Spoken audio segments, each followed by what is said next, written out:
Hello. I wonder how hopeful you're feeling today. Does the easing of lockdown fill you with hope? Or maybe the changes are making you feel more nervous than hopeful?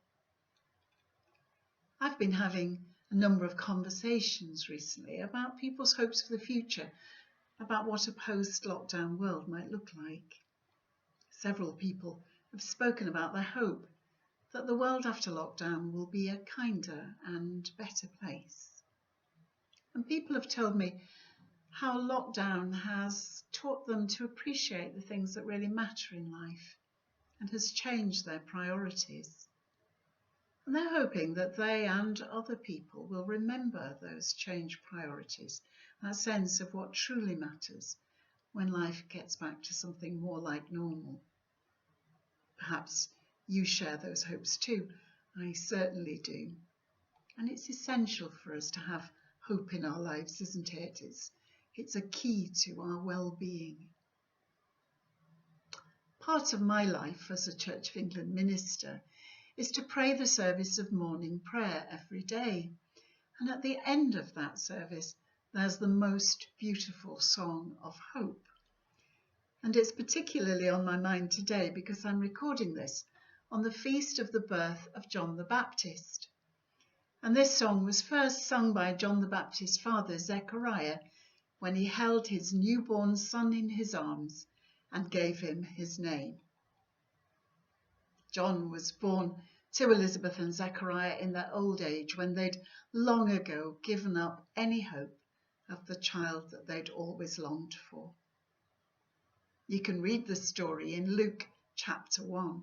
It's a wonderful story of how an angel tells Zechariah that he is going to be a dad after all, and that the baby will grow up to be the one who prepares God's people for God's coming again to lead them to freedom. A coming again that they'd been longing for and praying for centuries. And it's that new hope in God's coming that's the theme of Zechariah's song. And it ends with words that really lift my heart every morning when I say them. In the tender compassion of our God, the dawn from on high shall break upon us, to shine on those who dwell in darkness and the shadow of death, and to guide our feet into the way of peace. Isn't that beautiful? I think it sums up exactly so much that I'm longing for just now. Light in the darkness, guidance, peace. And all those things are the gifts of Jesus, God made flesh, choosing to share our ordinary, everyday human lives and choosing to transform the world by transforming people, one person at a time. Just think about all those people in the Gospels whose lives are transformed by Jesus. There's the blind man who sees again, the woman permanently bent double who's finally able to stand up straight again, the man so broken by mental illness that his neighbours have chained him up, and there's Zacchaeus, that nasty, cheating tax gatherer. All of them given that fresh start that we all long for, that we long for us and for our world today. And all of them becoming themselves part of that fresh start for the world.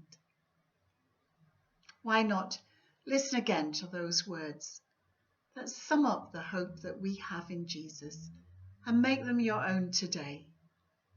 They're words of hope, fresh start, forgiveness, healing and peace for you and me and for our world.